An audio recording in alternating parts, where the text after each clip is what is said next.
Hello students, my name is Dev Kumar Sharma. I am from Success Mantra Educate Jalandhar, Punjab, India, and today I am going to discuss about IELTS speaking. What are the top 8 mistakes generally students do in their IELTS speaking test? Okay. I request you to kindly keep those mistakes in mind, which I am going to discuss one by one with you. Okay, so let us I'll go for the priority wise, right? Which is the number one mistake that I will cover one and second, third, fourth, fifth, and total 8 mistakes we are going to discuss, right? The first mistake generally students do, they are going off of the topic, going off of topic, right? Every topic is very specified. Suppose the person has asked about your family, so we have to say each and everything related to our family. We cannot go out of the topic. If the question is being asked to you regarding your city, then there is no need to talk something else which is not related to your city. Particularly this problem is there when we talk about the introduction, right? Every examiner generally asks you about tell me about your introduction. So in that case, what we do? In case of introduction, we say about our schooling, or we exaggerate our education, or we say name of the father, mother, siblings, and everything, cock and bull stories we do. So that is exactly going off of the topic, and we are going to lose the score. The second is remain silent. Remain silent for more than 5 seconds. Dear students, this is the test of your fluency, right? Most of the students, they do well, but some of the students, as soon as they listen to the question, they get confused. They try to understand that question, they try to translate that question into their local language, and then they try to speak the answers. So this should not have happened, at least in your examination. We have to be at least 2 to 3 seconds is sufficient to take a pause, or we can use the fillers. I will make exclusively video next which will be related to your fillers. If we are not aware of the answer immediately, how I can give certain sentences which can act as a fillers. Okay, the third is memorizing the answers. I am also trainer. You are also taking coaching from some of the trainers, or you yourself are a trainer. Students try to mug up the questions. There are thousands of books are very popular, and they are earning in billions right now. What they do, they make around 200-300 topics and they publish it, and students try to mug up. Now what is the loss of that? For example, I asked to a student which is your favorite animal. Almost 90% of the students will say that it is dog, and they have that repetitive content. The examiner is sitting since morning, so he might have came across many students with the similar question, and they might have given the similar answers. And secondly, if the answer is totally mucked up, so there will not be any natural pauses which must depict in your speaking, because they are going to check the reality of your speaking, right? You are really a natural speaker. Now I am also now making this video, I am also getting stuck sometime, and sometime I start thinking about it. These are the very natural pauses, so it has to come. I request you to read some books or read the content, but never try to mug up those, because those words are not your words, and examiner is mostly interested to understand and to know about your views and your words. Please do remember this thing. We need not to memorize the answers. The fourth important one is wrong pronunciation. Wrong pronunciation.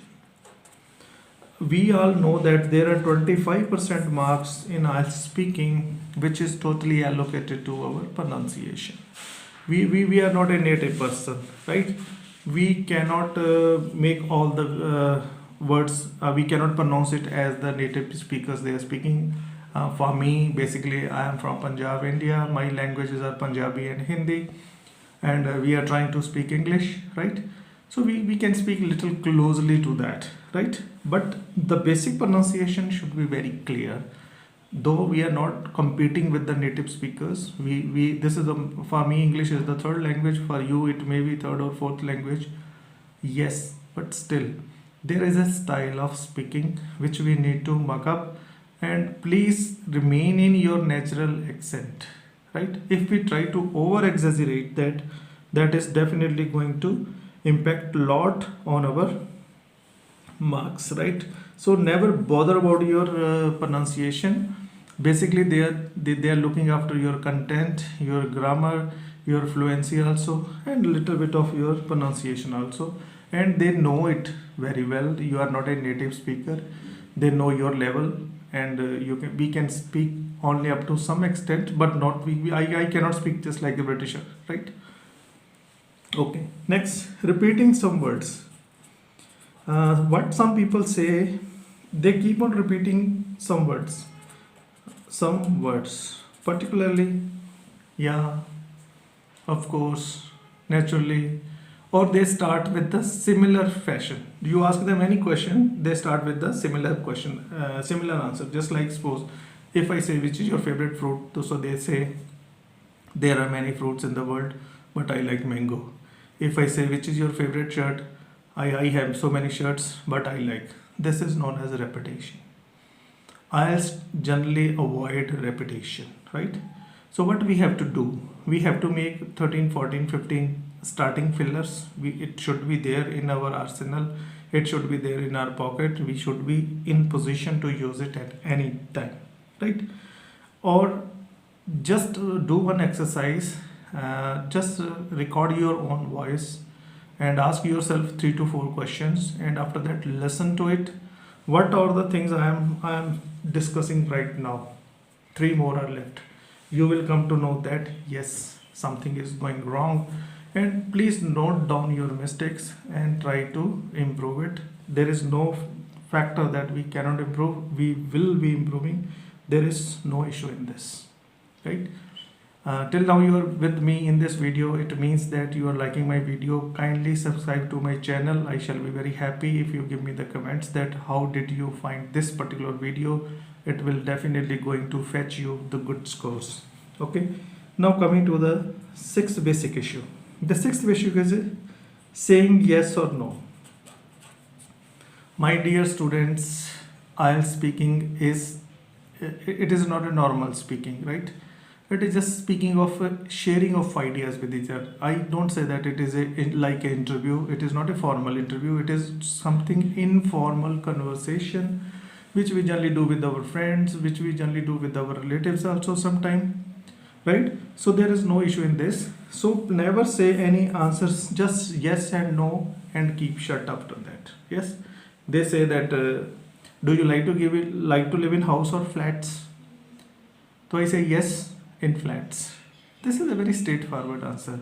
They need little bit of explanation. So what I say to my students, if they are in speaking part 1, at least they should say about 5 to 6 sentences, or they should spend 15 to 20 seconds to answering that question. Be peaceful, be relaxed, and at very normal level, just give the best what you know, right? The next is lacking of confidence. This is one of the major problem generally students face, lacking of confidence, right?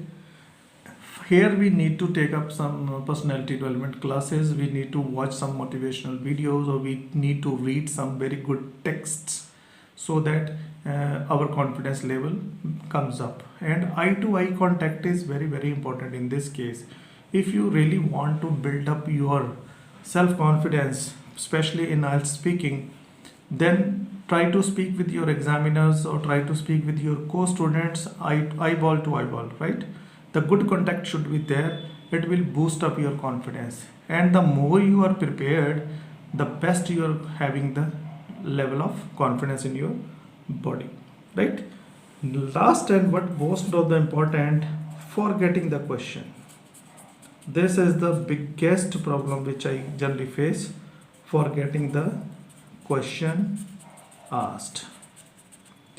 It is quite surprising that when I take my mock tests and sometimes students are being given some situation, and after speaking for 20 to 25 seconds, students again ask me, sir, what was the question? So that clearly shows that you are sitting with me, but your mind is somewhere else, right? So my dear students, the as on today, I am talking about the present scenario. Your speaking just lasts for not more than 12 to 15 minutes. Can't be control over mind. Can't we remember the one line examiner has asked to us? It really shows that there is a lack of, or there is a gap between our perceptions as well as our delivery of the content, right? The more and stronger content you have, the best you are going to serve in your examination. And all these things totally depend on one thing, that is your practice. Practice and practice. So I say that practice cube, right? So you have to practice every day. Listen your own text and try to find out your own mistakes, or make some small groups of your co-students.